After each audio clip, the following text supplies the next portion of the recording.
You're watching Leafs Morning Take with host Nick Alberga and former NHLer Jay Rosehill. The show starts now. Yo, what's good, everybody? It's the Wednesday edition of Leafs Morning Take ahead of Game 3 here of the first round series against the Boston Bruins. Nick Alberga and Jay Rosehill. What's going on, Rosie? There's a series going on right now? Yes. In fact, there is.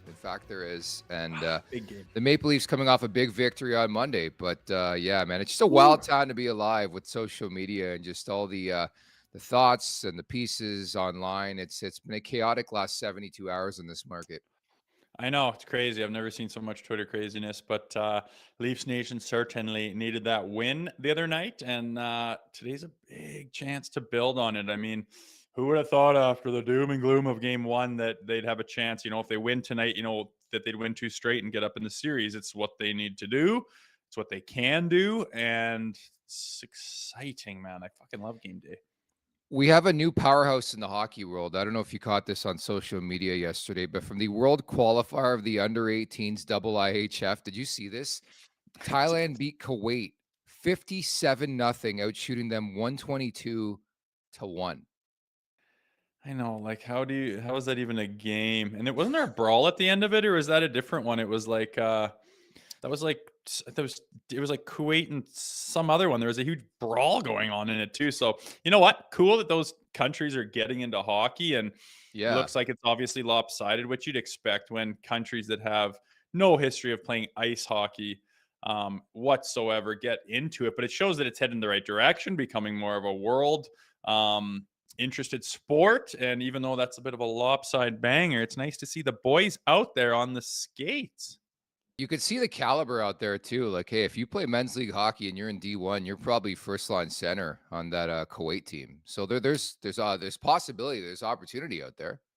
I wonder I'd love to see the setup. Like, what are the facilities? How often are these guys in? What's their background? Where is everybody from? Are they all from Kuwait, or do they got some other, guys coming in with get a passport or something? It's interesting to see, but I mean, I'm trying to think of like a junior team playing against like an Adam team would probably beat them 56-0 with one shot on net. It's kind of must have sucked for the other team, but learning lessons. See where you need to go there, boys.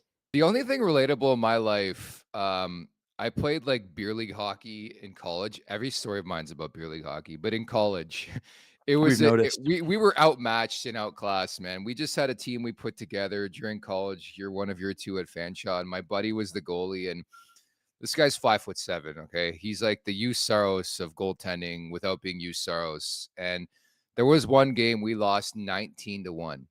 I have never seen the puck move. Like, these guys were snapping it around. They weren't trying, and we couldn't touch the puck. It was probably like a junior team playing like a house league team. Like, that's how it felt. Like, the puck was just moving around and we were just skating in circles, and they scored 19 goals. I could only wonder how it feels to have 57 go by you.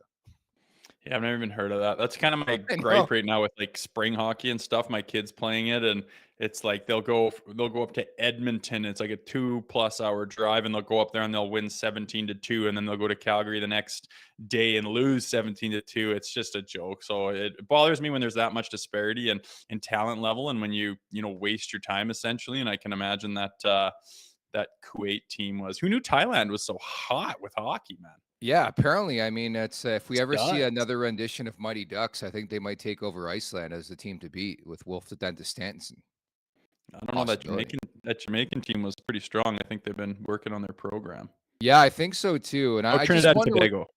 Pardon me. Yeah, I think it was Trinidad and Tobago. But I just wonder, like, once that game gets to like 30-0 and like 60-0, do they just like call it off? Like, just run claw? I don't know.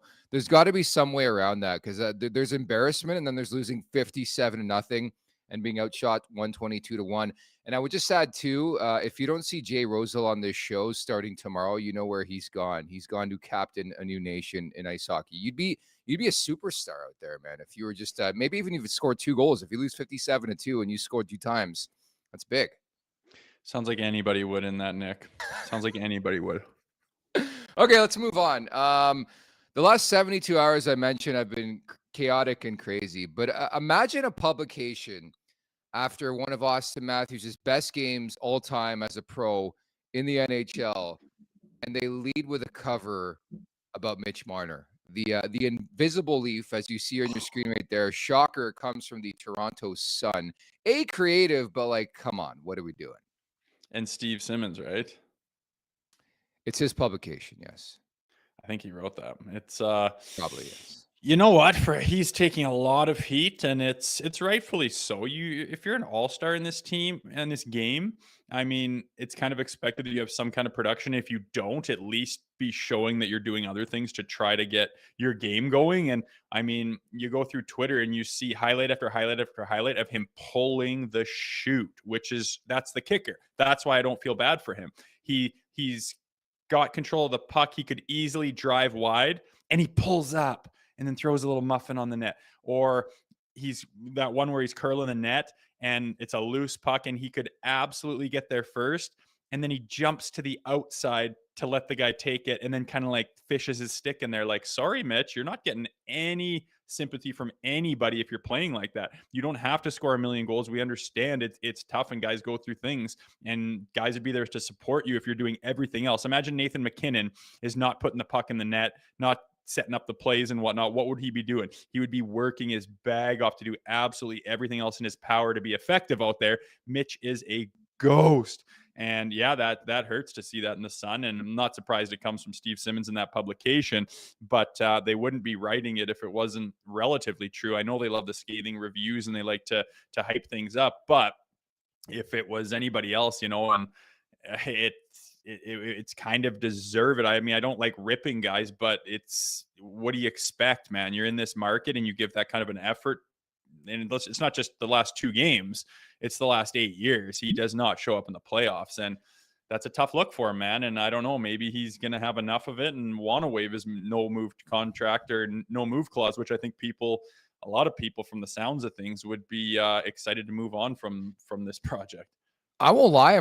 I'm really surprised at your response, because you've been adamant in the last 2 years that the media is too hard on the guys here, and then they release something like that after they win a game in Boston on the road with Austin Matthews scoring the winner. I just thought the timeliness was weird. That's fair. I understand what you're. Pardon me? The timing of it, I could understand was fair. Yeah. After a win with Austin being, the storyline of it. So totally agree with that. And I'm not surprised that it came from them. And if it was my publication, I would not lead with that by any stretch of the imagination.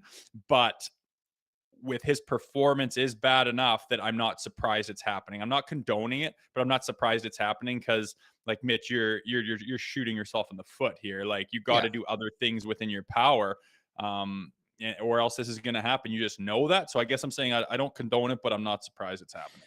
It really is wild that publication is allowed to get media entry into the game still, like, considering all the stories. And I know Simmons has had a legendary career. I mean, he's been around for a long, long period of time, and he's had some scraps in his career. But like, the fact that every year after year, and maybe they have to let him in, like, it is wild. Like, find me a player that actually like respected and loved Simmons. Like, it would be hard to find.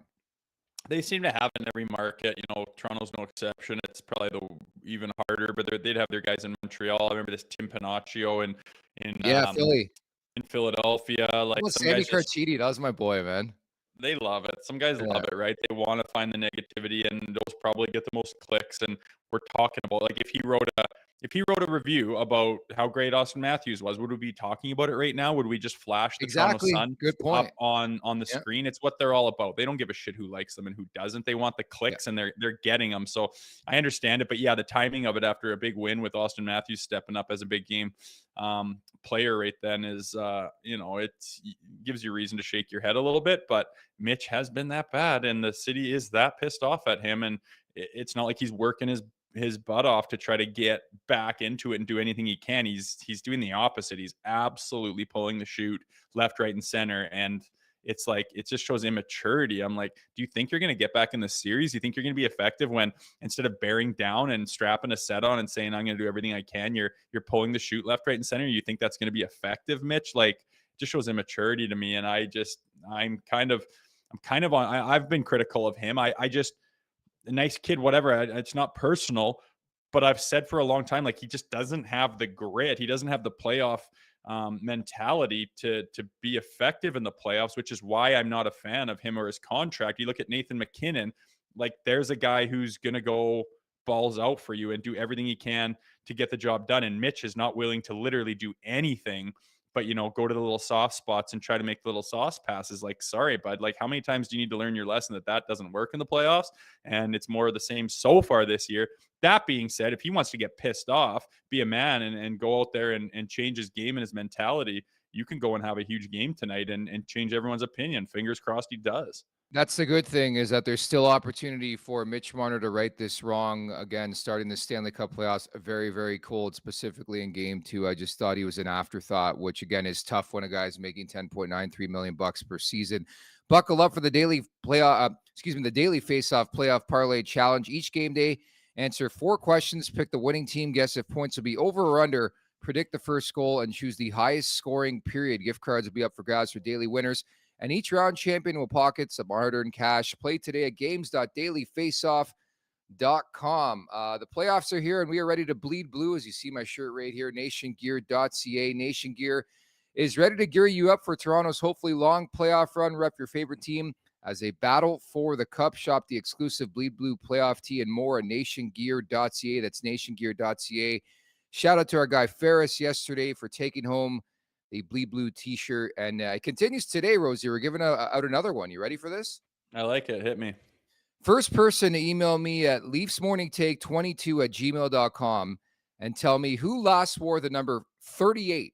Number 38 for the Toronto Maple Leafs will win a Bleed Blue playoff t-shirt. Do you know the answer in your head, Rosie? I do. It wasn't Jay Rosehill. Oh, you wrecked it. You wrecked it. Did I?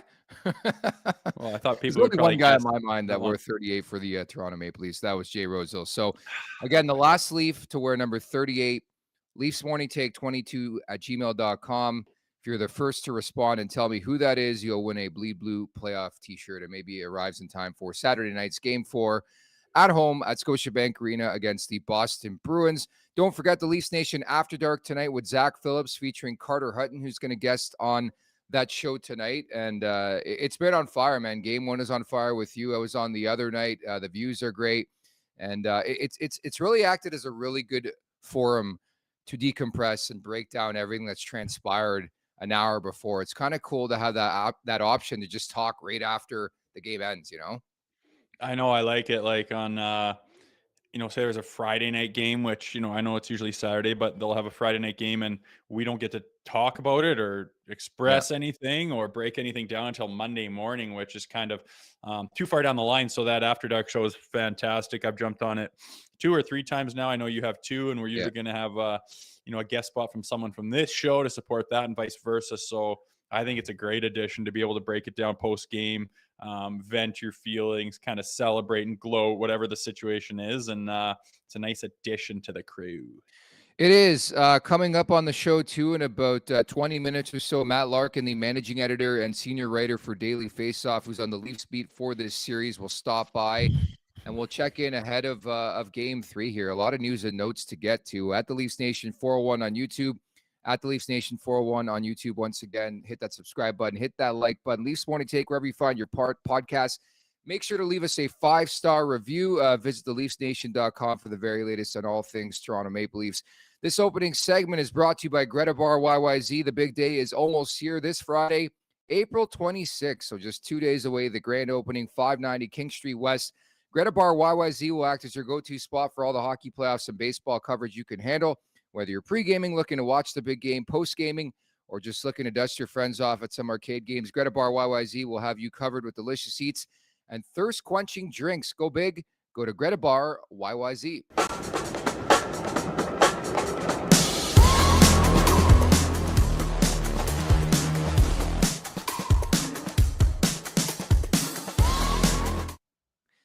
Looking forward to that, and also looking forward to Game 3, as mentioned. Rosie, I'll be in the building at Scotiabank Arena.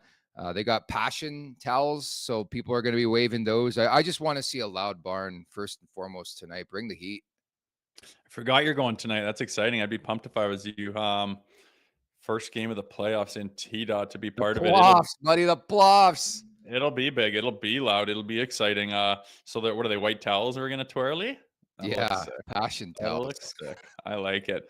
Message out to the Bay Street dickheads. Show up in your seats on time so it doesn't look like it's a half-empty barn on TV, you donkeys. You get to go. Appreciate it. Sit in your damn seat. Fling the towel.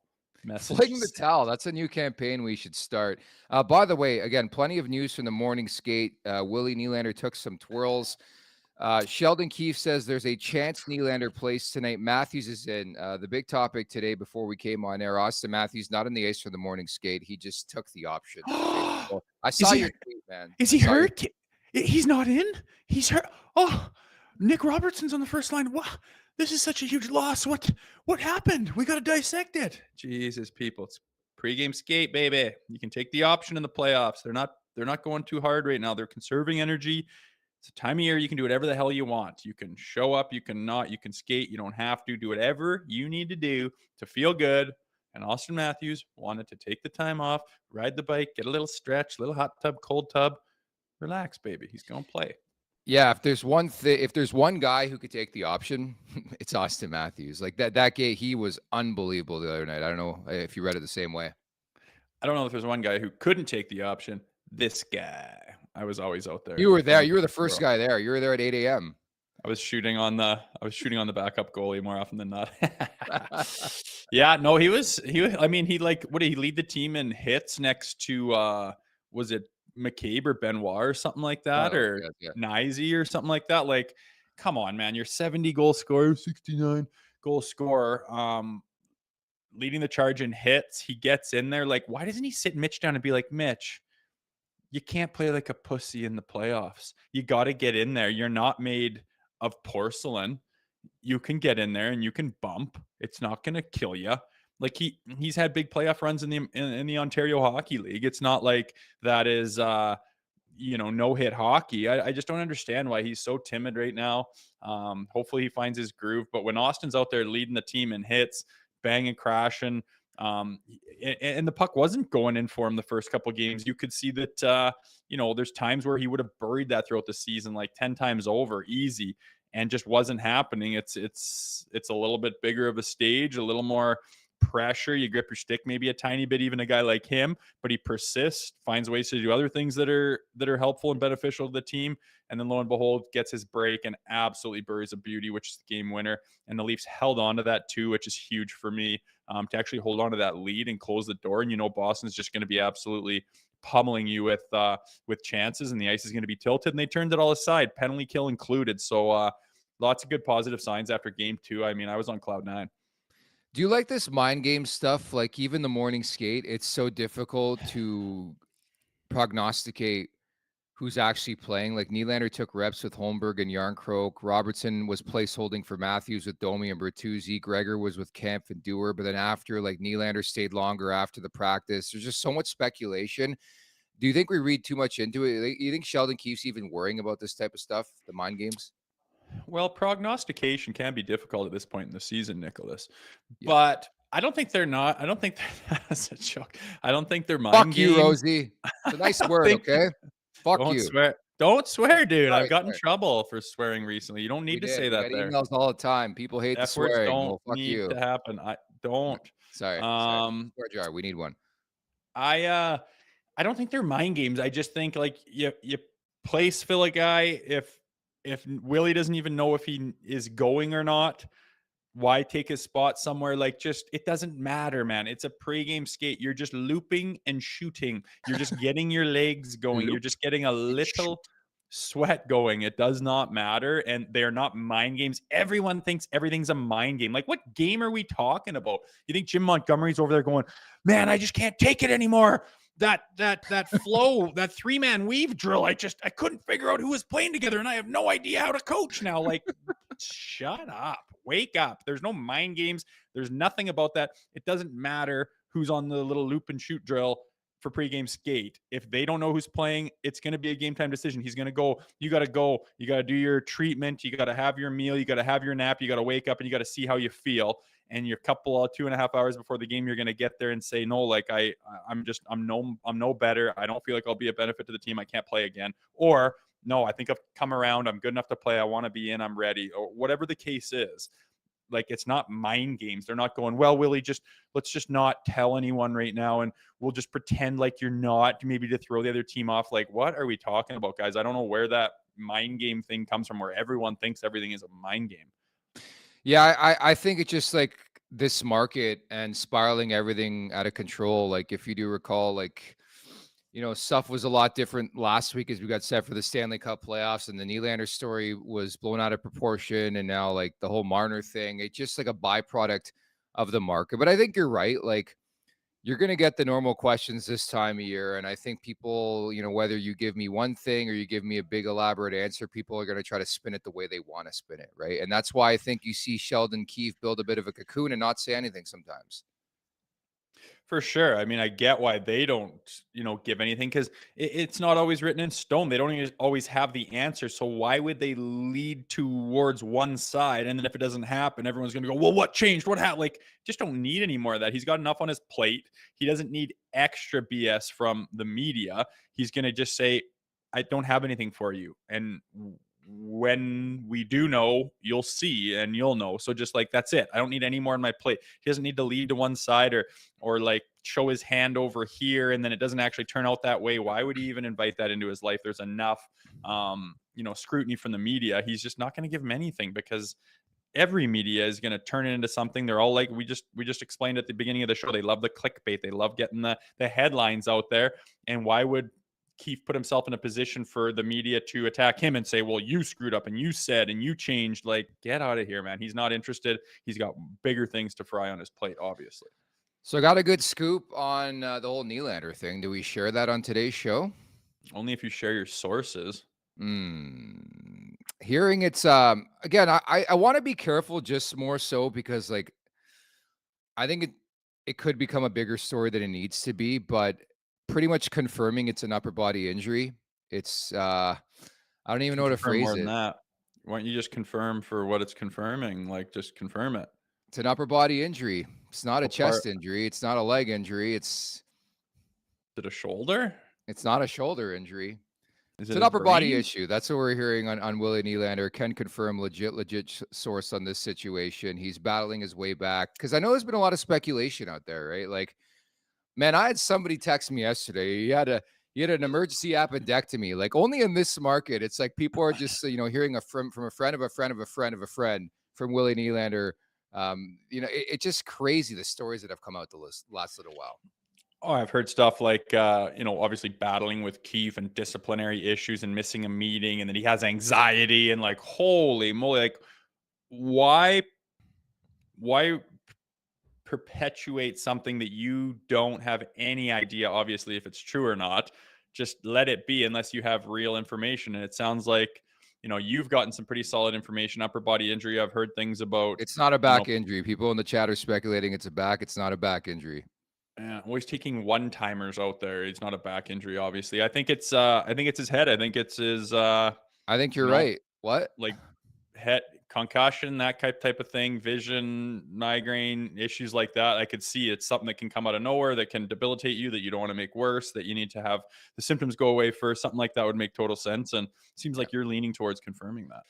I don't know what I'm leaning to. I'm just saying, like, we're sifting through this on this show, what it possibly could be. But I will tell you, it got really, really good intel.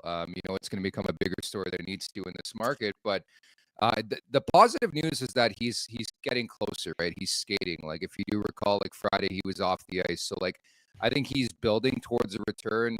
Mind games or not, we'll see if Nylander goes in this game. But yeah, that's what we're hearing. Upper body injury, I think, is the official prognosis by Dr. Nick here at Riviera. But, hi, Dr. Nick. Yeah, well, at least we can put to bed all the other BS, which I already did, but other people can too. It's not some weird thing that's a big story. It's an injury, and it's something that he's going to try to heal from and get ready to play. Yeah, and so the question starts then, like, where would you, if Nylander can go, who are you taking out? I think, assuming, again, it's so hard to assume from the line rushes in the morning skate, but maybe it's Nick Robertson. That makes a lot of sense now. Yeah, kind of. He's had flashes of being solid and had chances. Hasn't obviously really buried on them, but he's kind of the bubble boy, right? And he's kind of put himself in that position over the last year or two. And he's capable of playing on this roster, no doubt, but he's also capable of being the guy that comes out. And if you insert Willie Nylander there, you could have, that all Swedish lineup and hope that the chemistry is there with the similar thought processing players in the way like Holmberg and Kalle Järnkrok plays. So that would make sense to fit him in right there. You just turned Swedish on the show? Yeah, I like those Swedish guys, every one of them actually, and girls. Yeah, no, I've been to Sweden a couple times, Scandinavia in general. Just anybody who has not been out there, I advise you to go. It's just a great time. Home ice, does it matter to you, Jay Rosehill?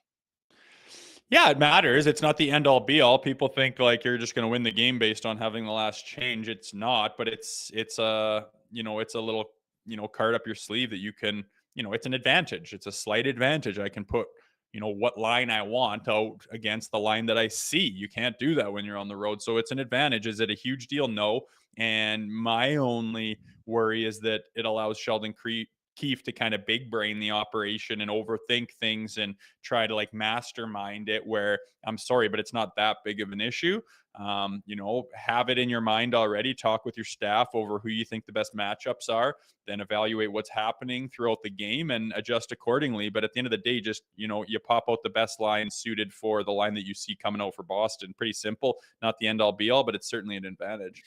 Let's get to today's guest since he's waiting there and he's early, and we love that from our guests because technology is never a friend on this podcast. So this interview is brought to you by Douglas, named Canada's best mattress on Canadian living.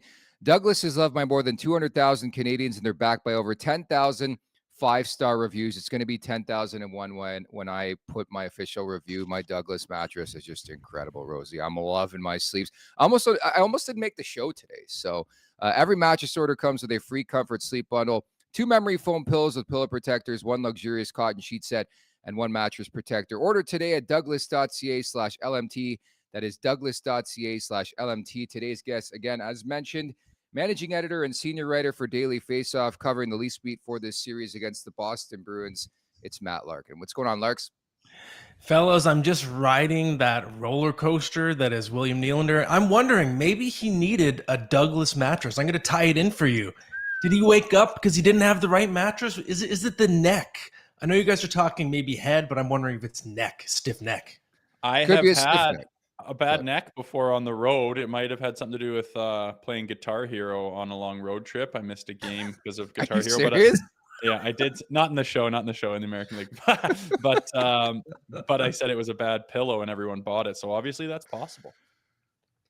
That's wild stuff, but it's not shocking in the slightest coming from you. Why don't we start with Nylander, because like again, the last week has been a roller coaster. I'm sure he caught that. We can confirm it's an upper body injury. Head could be in play. Migraine could be in play. But anyways, it seems like Nylander's getting closer here. It does, and I do wonder, boys, if this series was 2-0. Is Nylander in tonight? I genuinely believe maybe that's the case. The fact that Sheldon Keefe's already said there's a chance. So we can tell he's clearly getting closer. He took the line rushes.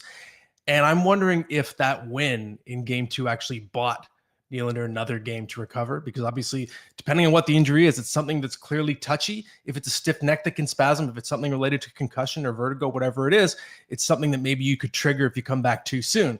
So maybe that win in game 2 just sort of bought a little bit of runway in terms of urgency. Yeah, possibly, right? If you go down 2-0 and you go home and it's like, we need you, we're going to be down 3-0, and that's pretty much curtains. So the fact that they tied the series and they got 2 games at home is it does buy him some time. And if it is, like, obviously it's something odd, it's something finicky, because it's not like he got buried from behind or got a slap shot in the air. Like, it's not something we could see and tell, and it's not obvious. He played the last game of the season. It was nothing obvious that hurt him. So something finicky like that's just seems like it's teetering on the cusp of, I can't play tonight, it's not worth it, as opposed to, no, you have to get in there, you got to play it. It makes sense that he's biding a little bit more time with that win, but time is still ticking. Every game is super important. I mean, I know everyone's, waiting, holding their breath, trying to get Willie back, because he's a huge asset to this team. And for him to be in the playoffs and doing his thing out there is crucial to winning the series.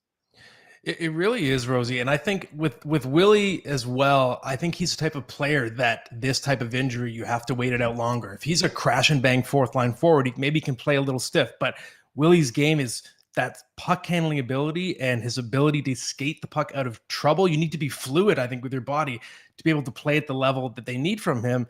And I know the power play got sorted out. They looked way more organized in game 2, but it still has been a problem on and off gaining the zone against the Bruins and getting set up. And Neander is so good at that. I think it's his number one skill that he brings to the team. He's just so calm with the puck, and he's so good at gaining that zone, even skating the puck out of trouble. I don't think he gets enough credit for that in the defensive zone. And with this version of the Leafs, this Brad Treliving built team, much tougher on D, but also bigger, a little slower. And I think that puck retrieval skill in the defensive zone is really important for Willie too. So they really do miss him, specifically the skills he brings to the table. So you had a really good piece over at dailyfaceoff.com put out today about Mitch Marner. Off the top of the show, we talked about the Toronto Sun front page, which was just ridiculous. But what's been your read on Marner? What could people expect from the article? Yeah, it's tough. I didn't go with the extreme hot take saying Marner is completely invisible, but I think that you're lying to yourselves if you think he's the same player in the playoffs as he is in the regular season. If you look at his career points per game, it's 28 goals, 91 points per 82 in the regular season. It's 16 goals, 74 points per 82 games in the playoffs. He's not the same player. He has 1 goal in his last 11 playoff games. And for Mitch, I don't know what it is. You can't blame it on his size, because look at Brad Marchand, look at Jonathan Marchessault. There are smaller guys out there. Logan Stankoven's a rookie. It's not about the size. It's about the fight. And what I've seen is Marner playing on the periphery, going for those sauce passes through the legs, and he's not slashing to the net, using his speed to beat Bruins defenders. And it's just a matter of how do you find that spark? If he can't do it himself, if he can't find it within himself, can you do it if you're Sheldon Keefe? And that's why the line rushes concern me. You have Nyes and Tavares Marner still out there together. They've been really bad as a line. Absolutely caved in at 5-on-5 in terms of the scoring chances, the expected goals, all that kind of stuff. That line's not working. The problem is if Nylander's not in the lineup, you just don't have as many options. And I think you still need Marner up there with Tavares to be able to drive that line. So it's tough. I think it really just is an example of how important it is to get Nylander back. Marner's not going. At the same time, he is, throughout his career, playoffs, regular season, much better player at home. He likes that home cooking. He likes that adrenaline he gets. Growing up a lifelong Leaf fan, it seems to feed him a lot more at home. So I think he's going to be a lot better tonight. Well, I hope so. I mean, I'm sorry, but there's nothing else to say except he's playing like chicken shit. Like he's scared. He doesn't have the will or the tenacity to go and to will himself into, being effective. He's playing scared, and that's just the theme out there. And I'm sorry, but you go through the lines and you go through, the Wendell Clarks and the Doug Gilmores and the Shane Corsons and it's just like those guys bleed blue is what we're talking this time of the year. Is he bleeding blue or is he bailing in the blue? Like, think about the crest on your jersey, what it means, how many people care, how big of an opportunity this is for him, for the team, for the city.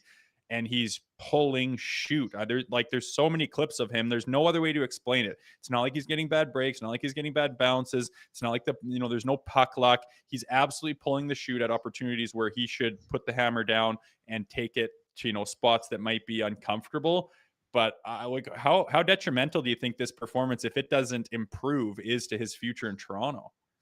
I think it's a great point. And Rosie, I think you're bang on. I think you can visibly see it, right? It's a mental problem for Marner, I think. And I wonder, if you look at the future in Toronto, is this a case of, does he love this thing too much? When you've grown up in this market your entire life, sometimes it works. Obviously, Max Domi seems very comfortable with it. John Tavares has found a pretty comfortable spot with it. But for Marner, I think it works against him. I think there are just nerves there, and you can just see him visibly shrinking. So I agree. I think if he does not find a way to become regular season Mitch Marner in the playoffs, and if the Leafs, let's say they get bounced in the first round, I think you have to sort of look long-term and think, okay, we've seen enough of a sample size, how many playoff runs, almost a decade of playoff runs. We know what version of Marner we're getting every spring now.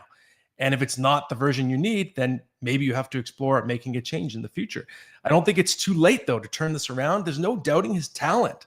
It's just, I wrote in the article, and this is no disrespect to your line of work and your playing days, Rosie, but Ryan Reeves cannot be out playing Mitch Marner. Mitch Marner makes $10.9 million. Ryan Reeves is absolutely outplaying him so far in the series. And that is great for Reeves. It's the best he's looked in a Leaf uniform. But overall, that's a very bad sign for the team. It is. And it's funny. Go ahead, Rosie. It's embarrassing they're even being spoken of in the same sentence. You know, they're not even on the same planet as far as expectations in the playoffs. The fact that you're even mentioning Reeves not only, you know, competing but outplaying Mitch Marner is flat out embarrassing, and it speaks volumes to, you know, how short this guy's shortcomings are in the playoffs so far. Yeah, it's crazy, and that fourth line has been fantastic. I think I'm actually pretty blown away by how effective they've been. But you just got to find something for Marner. And I do wonder, you got the last change. Of course, you could send him out there with Matthews for brief spurts on the fly in game 2, which Keefe did, but maybe you just juggle your matchups mid-game and get Marner some time out there with Matthews, because it is worth noting Matthews is better with Marner as well. Matthews can do it on his own, but he is still better with Marner too. So you're helping each other. You're helping both guys in that case. Yeah. You just got to find a way to get him going, just something, because it doesn't seem like he's willing to pull himself into the fight. That's why I think you have to put it a little bit on Keefe to find the combination that will drag Mitch Marner into the fight. Yeah, I just think it's wild for a guy who obviously is going to position himself to try to make more than Willie Nylander on the next contract, needs like a superstar in Austin Matthews to get cooking. But it's funny, I was watching that Canucks game and Elias Pettersson, same conversation, like the drive just wasn't there, man. It was bizarre. And I know it's one game against the Nashville Predators. You lose your star goalie. I get that. But very, very similar situations. And that's all I wonder with Marner. Like, what can they do? Do you think the last change can help get Marner cooking? Because I know a lot of people were talking about the minutes and how last year he was averaging around, 23, 24, and the other night it was around 18. Do you got to play the guy more to get him going more? I think maybe you do, because Marner, at his best, he is an all situations player, right? He can play in any situation. He is very underrated as a defensive player. And if I think back to the best moments of Marner in the playoffs, I think that's one of the earlier series against the Bruins when he was blocking shots like crazy. There is a degree of tenacity he can bring, but maybe it's one of those things where you need him just getting more touches, getting his confidence back. Because I do think it is a confidence problem. So I think you're right, Nick. And to me, the solution to that is use that last change. Even if it's not all game long, just get him out there for some shifts with Matthews and get him some meaningful touches, some dangerous touches, because Mitch Marner has not been dangerous at all in this series. And that's weird to say about someone whose game is supposed to be scoring and threatening at all times. What about, the discipline issue? I mean, they've come out, they've obviously built a tougher team. They've tried to, figure out their issues with that as they've been pushed around and pushed right out of the playoffs before physically. They've kind of remedied that. But I mean, do you think it needs to be discussed from Keefe or some of the leadership on like how you go about it? You look at a veteran team like the Bruins and Marchand, he's like an expert at this, and he knows when to put pressure on that type of style of hockey and when to back off, and he's kind of an expert at it. And I mean, you look at the McCabe cross check, like it's just unnecessary and obvious. Like you can't make it obvious for the ref. Bertuzzi going like straight into the thing and whacking him, like you're just not going to get anything out of that. You have to be more discreet about it. Do you think that's going to be something that they'll remedy tonight, and how important is that? I'm so glad you mentioned it, Rosie, because I actually think this is the most important storyline of Game 3. And I tweeted this earlier this morning.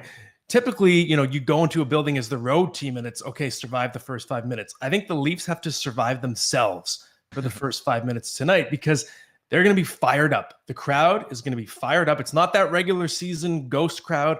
Playoff crowd at Scotiabank Arena is different. The Leafs have the momentum. This is going to be a raucous building, and the adrenaline is going to be pumping to start this game. And we saw it in Game 1. The Leafs, they just came out a little too fired up. It was exciting to watch, but they almost were overcompensating, trying to say, look at us. Hey, we're tough now. This is our new identity. And I think there's going to be a temptation to just come out flying tonight, and you've got to be able to rein it in. They did a decent job of reining it in Game 2. They had a few moments, like you said, Rosie, but I think they did overall a much better job. So I think you especially have to talk to guys like Reeves and say, okay, I know you're going to want to lift this crowd up, Bertuzzi too, but just like dial it back 10%, because otherwise I can already see this happening. Wild start, flying, coming out, hitting, and then a power play for Boston 2 minutes into the game and a goal, and then the crowd goes quiet. Brutal, for sure. Yeah, composure is the big word. Discipline too, guys. Like even dating back to game 2, we talked about this on yesterday's show. It's insane to me how the Leafs were perceived as the softest team in the league like a year ago, and now it's like they're getting called for shit being the dirty team. Like it makes no sense to me. Like I don't know when you're in the right world where Brad Marchand get the benefit of the doubt anymore. Like that's a joke. That guy grabbed the wrong leg and drew a call with 6 minutes remaining in a pivotal playoff game. I think it was disgusting. It was an absolute joke. Having said that, the Leafs need to know better. And I think that's perfectly put, Larks, where it's like you can't get your emotions get the best of you, right? I think when you give Boston those power play opportunities, they're going to burn you. We know the Leafs PK is not good. I think discipline's the key to this series moving forward. It is, because the Leafs were, I would say, a better 5-on-5 team, and they're the best 5-on-5 team in the NHL in terms of scoring goals. It's their worst penalty kill in, I think, 14 years this year. So it's clearly their Achilles heel. And honestly, it's the same advice that I give to my own daughters. The older one is always roughing up the younger one. The younger one is like selling, going for calls, like she's rolling on the ground. And I always tell my oldest, listen, you just can't put yourself in the situation. I know she's exaggerating, but just don't put yourself into those circumstances. You'll be fine. And I look at, even though it was an offsetting penalty, to me, it was the Lyubushkin one that really bothered me in game 2. The extra shots after the whistle that were just not necessary at all. And you just have to use your head and keep that adrenaline in check. Obviously, you want to assert your physical dominance, and I think it's an exciting new identity for the team because they had to try something different this year, and I think it's better built for spring hockey. But there's a dial. They got the dial right in game 2, so I'm a little concerned. Game 3, they're going to be quivering with adrenaline to start this one. And I'm sure it'll be addressed by the coaching staff because it was obvious. And there's a way to go about that. Like, especially after the whistle, you got to be kind of sneaky about it. And Marchand is like that. I mean, you go right towards the guy, you're staring right at him and you're giving him shots. You're standing out like a sore thumb. These guys have played hockey their entire lives. They know what that looks like. It's obvious. Like everyone's looking at you. But if you're in kind of a scrum, you're not even looking at the guy and you're kind of looking at the ref. Marchand does this. Like he'll give guys shots but he's not looking at him. So it doesn't look like you've lost it and you're engaging in the guy. You don't even look at him, but you're giving him little shots to the face and little jabs, pissing him off.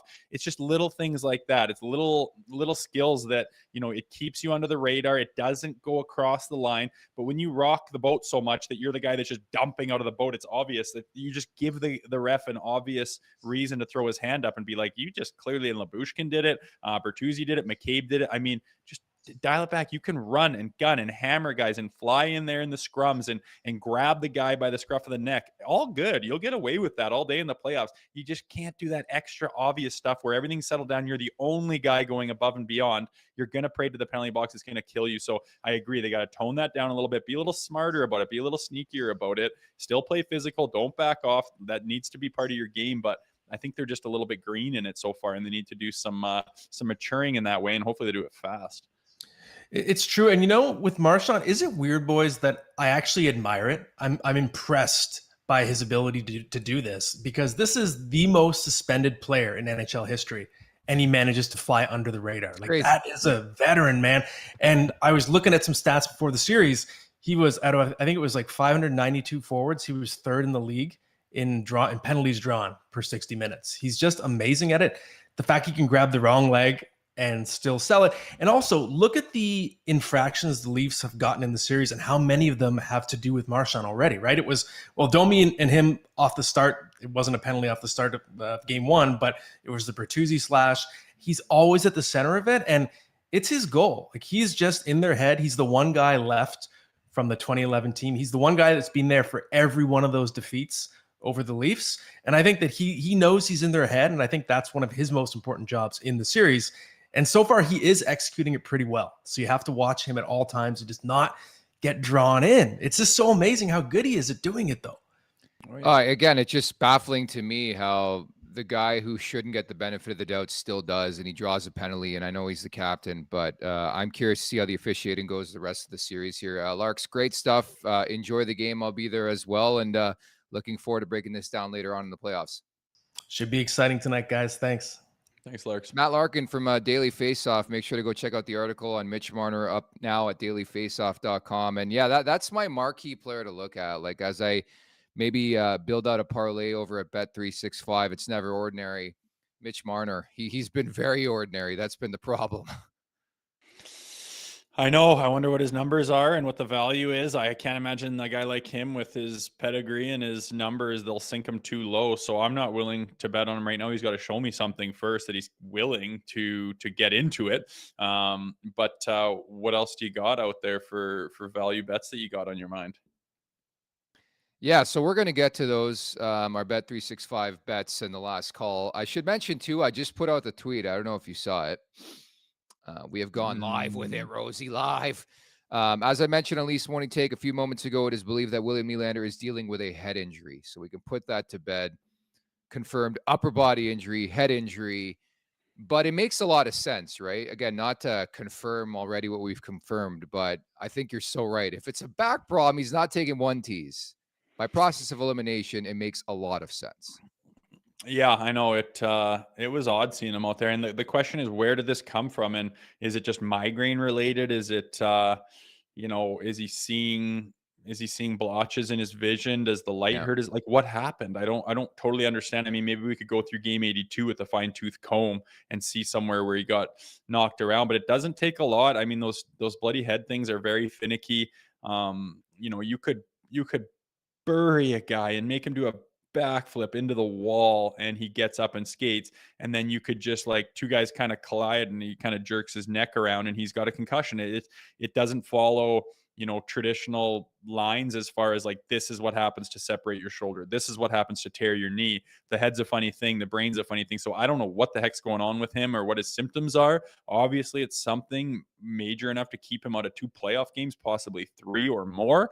So it's something, I don't have no idea where he got this from, where this came from. It is very odd, but it makes sense to me that it would be something like that that's nagging him, because he is out there skating around. He's kind of half smiley. He's taking big 1-tees. I'm like, this is not a back injury. He didn't hurt his, like, it's odd, and it makes sense that it would be a migraine, concussion, that type of thing. You almost feel like you have to defend the player in this scenario, because I think he is taking some blows and shrapnel the last couple of days, and it's like people are just speculating, right? And I think with something like that, I understand it's a Stanley Cup playoffs. I understand this market is starved for a winner, but, like, you can't mess with stuff like that, man.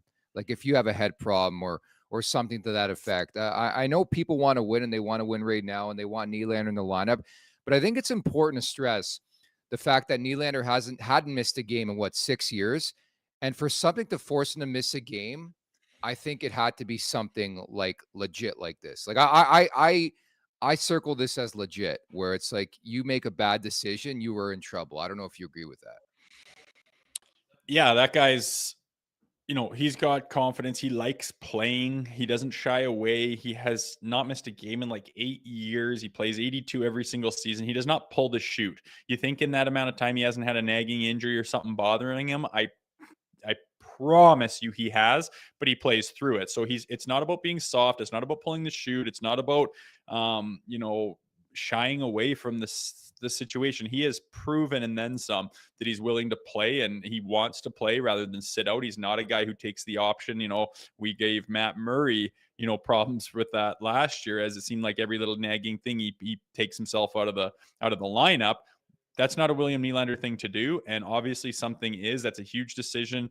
It's just the timing of it in this market is going to cause a ton of speculation, especially because, how could you play all 82 and then 2 days later you can't play, and it's the biggest game of the year? So it's odd. I understand the speculation, but clearly something's going on that's legit, or there's no chance in hell he would be out of the lineup.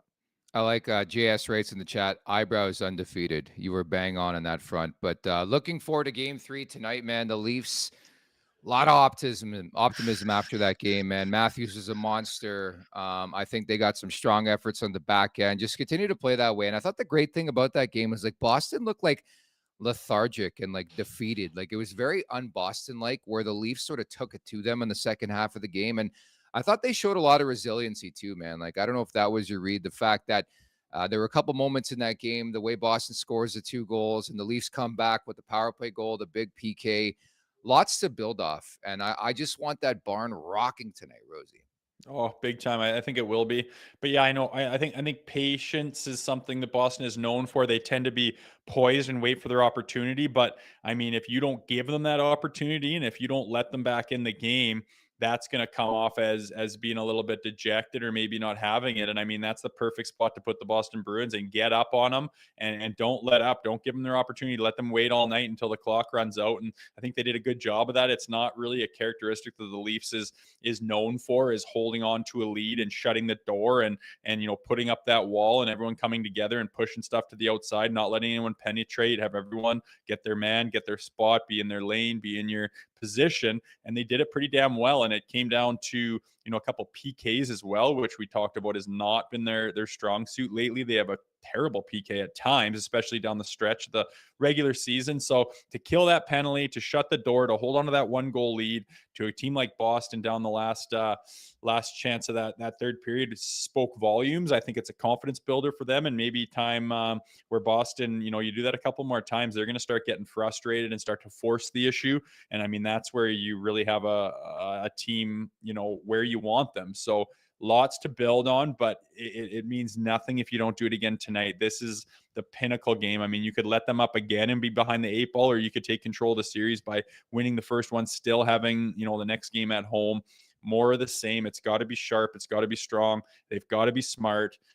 Again, I think that building will be rocking, and I think the guys will be jacked up. And like Lark said, hopefully not too jacked up where they run around like crazy and let their emotions get the best of them and put themselves on the penalty kill. But they've already done that, weathered the storm. I think they've learned from it. I'm excited for this game as much as any other one. Shout out to Zach Phillips in the chat again. Don't forget to tune into the Leafs Nation After Dark with Zach Phillips tonight. Carter Hutton's going to guest on that show. And don't forget, it starts 5 minutes after the game ends, Game 3 between the Leafs and the Bruins. It's time for the last call, brought to you by Bet365. Download the app or visit bet365.ca for the latest odds and find out why it's never ordinary at Bet365. Anything stand out for you in terms of betting routes for this hockey game, Rosie? Well, when Austin scores, he scores in bunches, so I Yes. don't mind him. I could see Bertuzzi getting on the board. Some big value. I could see like a Matthew Nyes getting on the board. Points over under, Domi, that first line, man, has been hot. Things like that. Sammy, we haven't even talked about Sammy, which I think is a good thing. Man, was he solid. You must have talked about it on yesterday's show, but they got that game-saving save on Marchand. It's a breakdown. It's a big rebound. It's a juicy goal opportunity that 9 times out of 10 is buried. But Sammy comes across the last line of defense, makes that huge save. That is, if you don't make that save, you probably don't win the game. And that's what they need. And he gave it to him. So hats off to Sammy. We haven't really mentioned him. Yeah. I could see him being solid again tonight. As far as bets, I said a few things. I'd have to look at the value, but Bet365 has, these super boosts, and you can pump up your return by like 30%, and they have these super values. It's pretty wicked. So go through the whole app, figure out what you like, and there's lots of options to pick from. They've got pretty good value on a lot of different things. Yeah, so I'm going to go with the Matthews anytime goal. The shot prop, I think you're so right. When he's feeling it, he's feeling it, and I think that'll go right to his legs. Tyler Bertuzzi is due for a goal. We thought he had it the other night. The high stick. I love the celebration, too. Like we all knew it was a high stick. I guess he tried to sell it, but there's cameras in the building. But I think he is really, really due. And Morgan Rielly, I would play a point prop on Morgan Rielly. I think he is very, very due to do something in this series. And yeah, to everything we just mentioned on the show today, I just play within yourself if you're the Maple Leafs. I know they're going to be jacked. They're back on home ice. Max Domi gets a playoff game at home. He's been really good in this series. Just keep your emotions in check. I think at the best times, that's what Boston does really, really well. And I think to this point, it's great the Leafs are 1-1 in the series. It's also awesome. Like the Leafs haven't even played their best game yet, and it's 1-1 in the series. Like I thought it was a very lunch pail victory in Game 2, which you need to do to win series in the Stanley Cup playoffs. So I'm really, really excited for this one. I think Toronto has to be feeling good. Everything that transpired, of course, in game number 2 of this series, and rolling that momentum over here to Game 3. Well, think about it. Before the playoffs started, if you were to say after 2 games, Nylander hasn't even played, Mitch might as well have not played. Austin has 1 goal. Sammy's had 1 fairly bad game. We've kind of gotten ourselves into penalty trouble. What do you think the series would be? Would you expect it to be tied? Probably not. Yeah. Like this guy, there's still tons of room to get better. You get Nylander back. Marner finds his game. You stay out of the penalty box a little bit. Sammy was more like he was in game 2. Like there's tons of room to go up in it, and they're split in Boston. So it's a good sign, a reason to be positive. And if they keep building and working on their game and finding it and coming together and doing the things that they preach and are trying to do, their game plan, they could win this game 100%, man. And they got another home game after that. So it's a good spot to be in, but you got to put rubber to the pavement, and you got to perform.